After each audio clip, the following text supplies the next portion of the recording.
Bonjour, dans cette vidéo, tu vas pouvoir t'entraîner à déterminer des équations de cercle.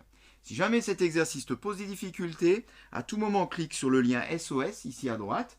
Tu pourras visualiser une autre vidéo qui t'explique bien plus en détail le principe de cette méthode ici dans la correction. Je vais aller évidemment un peu plus vite. On commence par la première question, tu peux donc mettre la vidéo en pause. Correction.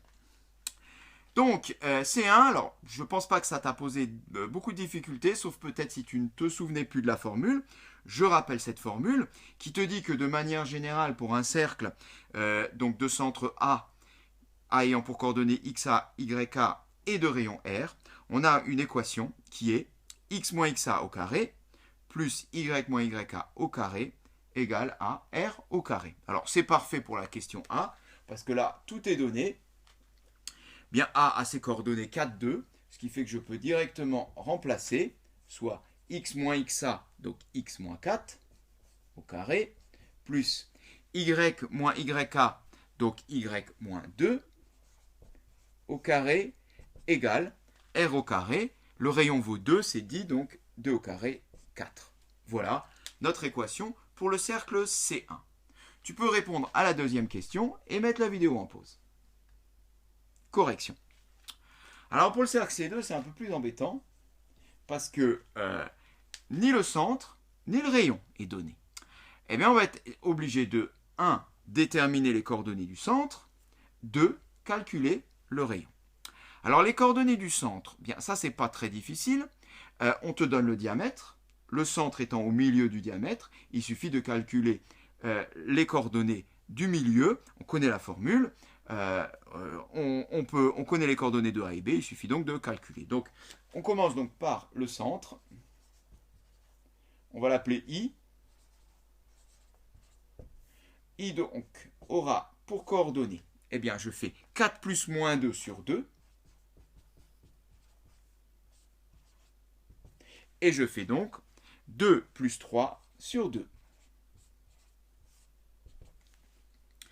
4 moins 2, 2 divisé par 2, 1. 2 plus 3, 5 divisé par 2, 2,5. Voilà, j'ai déjà donc les coordonnées du centre. Donc, reste maintenant à déterminer notre rayon. Alors, le rayon, avant de calculer le rayon, je vais calculer la longueur du diamètre. Et donc, longueur du diamètre, donc, alors, on y va, donc, rayon R de C2. Donc, commençons déjà par calculer, comme je viens de le dire, la longueur du diamètre. Donc, eh bien, la formule est la suivante. Racine carrée de, je la rappelle quand même, xb moins xa au carré plus yb moins yk au carré. J'ai toutes les coordonnées. Il suffit donc de remplacer. Alors, je détaille un tout petit peu moins. Donc, ça me fait moins 2, moins 4, donc moins 6 au carré, ou 6 au carré, plus yb moins yk, donc 3 moins 2 au carré, 3 moins 2, 1, donc 1 au carré. Voilà. Soit bien racine carrée de 37. On reste en valeur exacte, surtout parce que la racine va disparaître. Vu que tout à l'heure, j'aurai besoin du carré du rayon et non pas du rayon. Dans ce cas-là, bien, si AB vaut racine de 37, R vaut racine de 37 sur 2, tout simplement.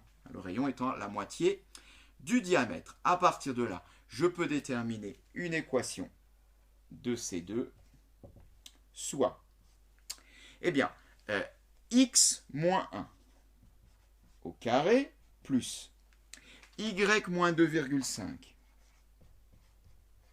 au carré égale à rayon au carré, soit racine carrée de 37 sur 2 au carré. Eh bien, tout ça, ça donne quoi? Racine carrée de 37 au carré, ça fait 37. Le carré éliminant la racine. Sur 4. 2 fois 2, 4. On divise 37 par 4 et on trouve 9,25. 9,25 étant le rayon au carré. Voilà pour le cercle C2. Tu peux donc traiter le troisième cas et mettre la vidéo en pause. Alors, le troisième cas, bien, là encore, on n'a pas directement toutes les caractéristiques pour remplacer dans la formule, mais bon, on a quand même le centre. Hein. Le centre, c'est B, du coup, on a les coordonnées du centre, ce qui veut dire que, comme pour le premier cas, j'aurai directement toute la première partie de la formule pour notre équation. Reste à déterminer le rayon. Celui-ci n'est pas donné, mais presque, j'ai envie de dire. On te dit que le centre, c'est B, et on te dit qu'il passe par C. À partir de là, on peut en déduire que BC est un rayon du cercle. Et moi, ce n'est pas BC dont j'aurai besoin dans ma formule, ça sera BC au carré, puisque la formule, elle te dit égale R au carré. Ah ben alors, allons-y, commençons donc par calculer le rayon au carré dont on aura besoin, c'est-à-dire BC au carré. Alors, si je passe tout de suite par le carré, c'est pour me débarrasser de la racine carrée ici, donc finalement, tu l'as vu dans l'exemple précédent, on n'a pas besoin. Mais dans l'exemple précédent, c'était plus prudent parce qu'il y avait un passage ou un demi qui était un petit peu dangereux. J'y vais, j'applique la même formule que tout à l'heure, mais avec les coordonnées donc, de B et de C, enfin je ne vais pas détailler autant.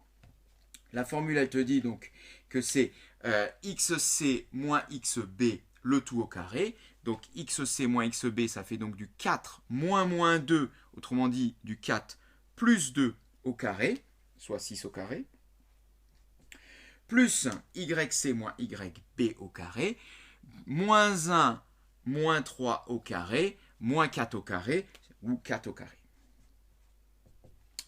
6 fois 6, 36, 4 fois 4, 16, j'ajoute les deux, je trouve 52.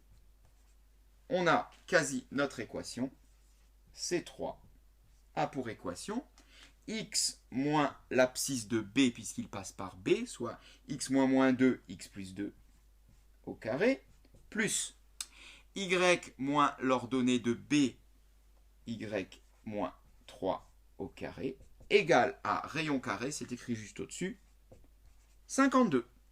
Voilà pour l'équation du cercle C3 et cette séquence est terminée.